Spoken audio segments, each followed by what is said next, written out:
Shalom mtu wa Mungu.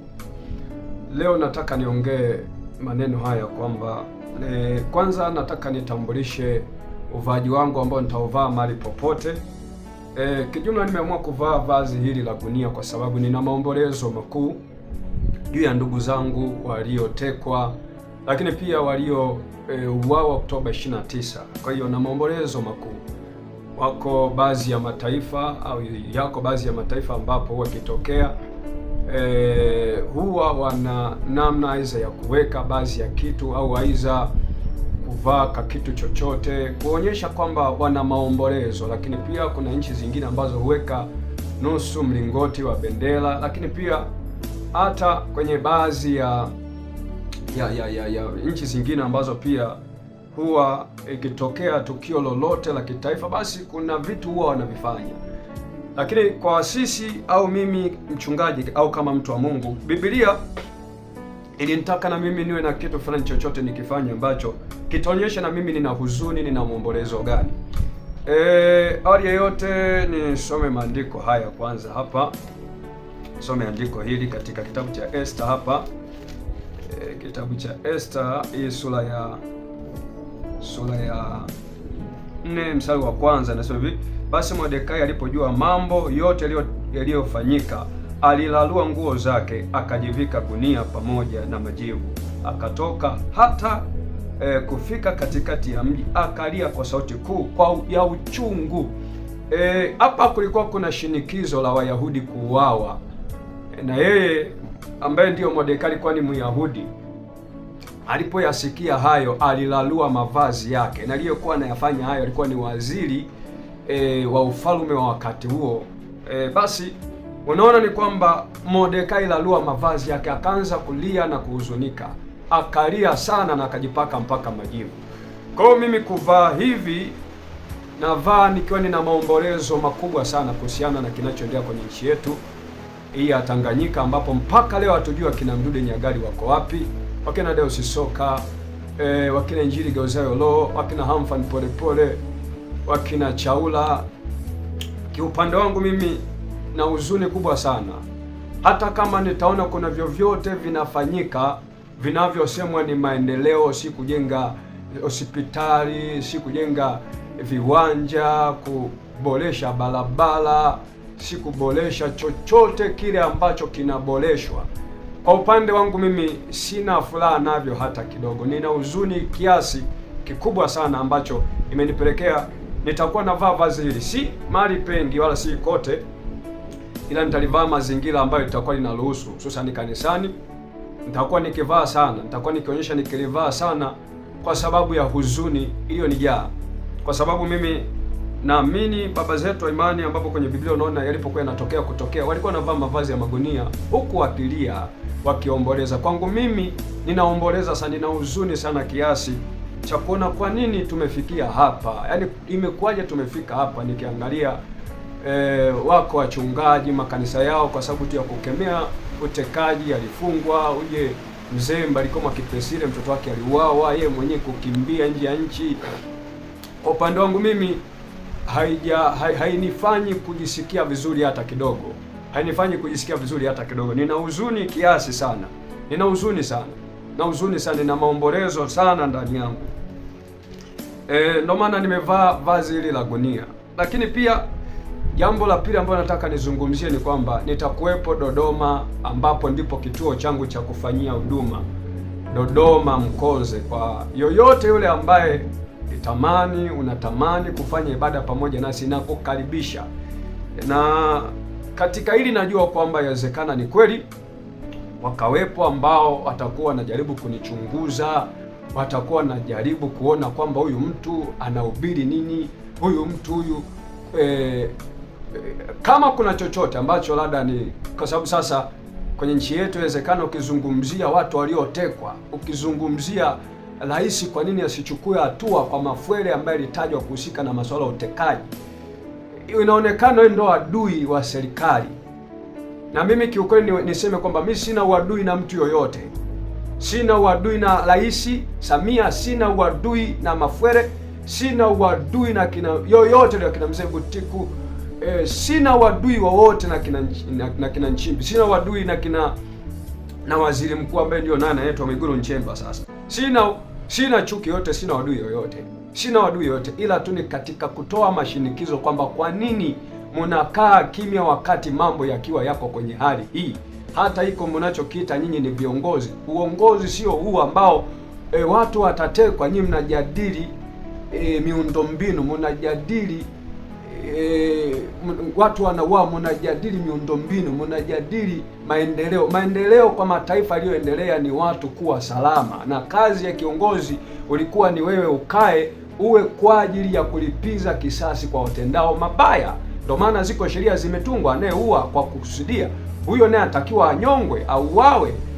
Ndo sheria zinavyotaka, lakini sasa tunaona tu kwamba watu watatekwa, na wanaosadikika kuonyeshwa kwamba wanatekwa wanatajwa mpaka na BBC wanatajwa, kina Satifu wanataja ile nteka ni Mafwele, hawachukuliwa hatua zozote. Sasa hii inatupelekea lazima niwe ni mtu unayetakiwa ni hoji, kwa sababu mimi pia ni mwananchi, pia ni mchungaji, pia ni mwananchi, ambapo kwa sehemu katiba inaniruhusu kuhoji au kutoa maoni. Ninachoongea ni nini hapa? Kwamba narejea Dodoma, nitakuwepo pale Mkonze Maua. Kwa hiyo sasa, kama kuna mtu utakuwa unanichunguza kwamba katumwa na nani, yupo kwa malengo gani, mimi nakukaribisha, na yote unajisikia kufanya ibada pamoja nami nakukaribisha, kwa sababu mimi sijaua, sifikiri kutenda mabaya, na sijawahi kutenda mabaya, na sijawahi kufanya mabaya mahali popote, isipokuwa labda kabla nikiwa sijaokoka, kabla sijaanza mfumo wa maisha ya imani. Na mwisho yote nipongeze kwa ndugu yangu kupatikana, ambaye anaitwa Martin James, ambaye alipotea kwa namna za kutatanisha, lakini baadaye tukaja tukampata kwenye kituo cha polisi Mtumba, ambacho tulijaribu kupiga kile, mwisho wa siku tukampata kwa iko salama. Nipongeze kwa askari ambao hamkuchukua hatua ngumu na kubwa zidi ya ndugu yangu huyu, kwa sababu kuna wengine inawezekana walichukuliwa hatua kubwa zaidi ya hapo kwa sababu ya makosa ya kimtandao. Sasa ikiwa nina kosa lolote ambalo la kisheria, mimi ninaruhusu, kwa sababu hata pale laini zangu zenyewe ambazo nilikuwa sijaziweka hewani zimerudi tena hewani, zinapatikana muda wote. Hata mkuu wa mtaa pale ana namba yangu, ukinihitaji. Balozi mwenyewe na namba yangu, ukinihitaji kama kuna jambo lolote, basi haina shida, unaweza ukanipata. Kuna mahali fulani maandiko yanasema hivi, nisome katika Matendo ya Mitume hapa kwa kumalizia. Matendo ya Mitume hapa, Matendo ya Mitume sura 20, Matendo ya Mitume 20 mstari wa 22, nasema basi sasa angalia, nashika njia kwenda Yerusalemu, hali nimefungwa rohoni, nisijue mambo yatakayonikuta huko, isipokuwa Roho Mtakatifu mji kwa mji unishuhudia kusema ya kwamba vifungo na dhiki vyaningoja. Lakini nayahesabu maisha yangu kuwa si kitu cha thamani kwangu, kama kumaliza mwendo wa huduma ile niliyopokea kwa Bwana Yesu, kuishuhudia habari njema ya neema ya Mungu. Na kwenda Dodoma nikiwa sijui ni nini kitakachonipata, isipokuwa tu Roho Mtakatifu ananishuhudia kwamba kulingana na maisha ambayo nitachagua kuyaishi, vifungo na dhiki vyaningoja. Lakini mimi sihesabu maisha yangu kuwa kama kitu cha thamani, kwa sababu ni sehemu narudisha fadhila kwa Mungu.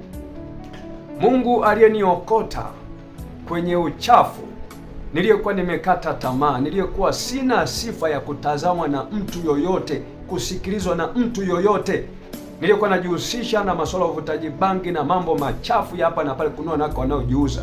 Leo hii nimekuwa hivi, na hadhi ya kuitwa mchungaji si kwa sababu labda nimezaliwa nikiwa hivi.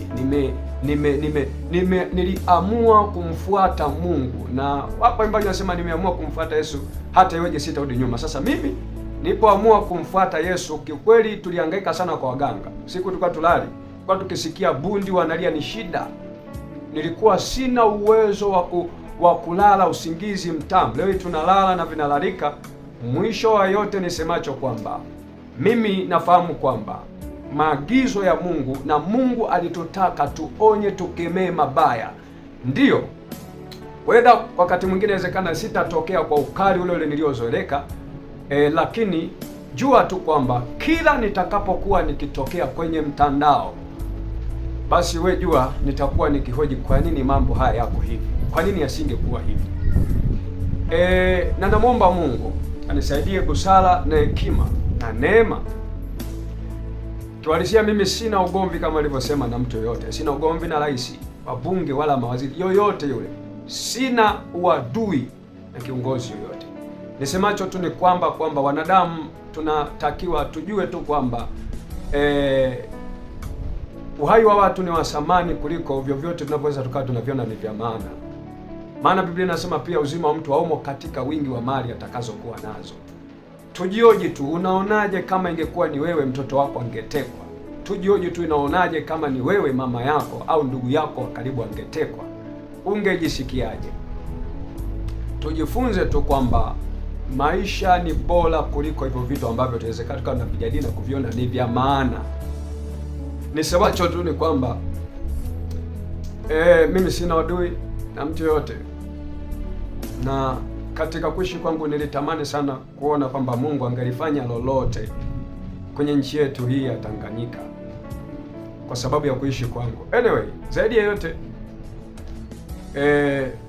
najua busara zitanifunika, hekima ya kimungu itanifunika. Mahali pengi nitakapokuwa nikipita, nitafanya mengi kwa busara kubwa mno, kwa sababu mimi nimesema sina uadui na mtu yoyote na sifikirii kumharibia mtu yoyote.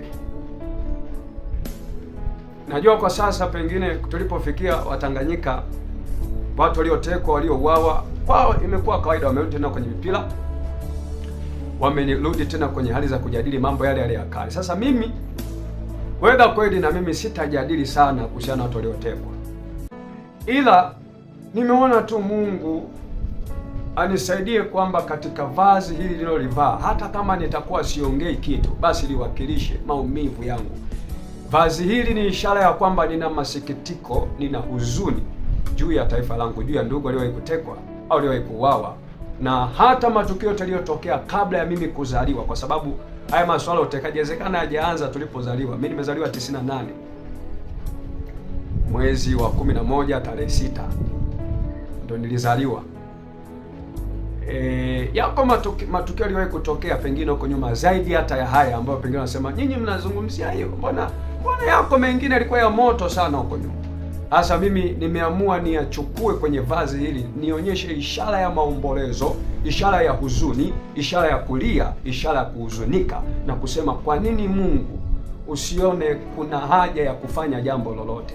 Vazi hili limebeba dua, vazi hili limebeba mifungo, vazi hili limebeba namna ya huzuni na maombolezo ya hapa na pale yatakayokuwa yanajitokeza huko tena mbele, au yaliyowahi kujitokeza huko nyuma, waliowahi kutekwa au yaliyowahi kufanyika mambo yoyote mabaya ambayo kuna watu walihuzunishwa. Huzuni na vilio vyote ambavyo watu wanavipitia kwenye nchi ya Tanganyika, nimeona vazi hili livibebe, liwasilishe huzuni ya Mungu, liwasilishe maombolezo, liwasilishe dua kwa Mungu.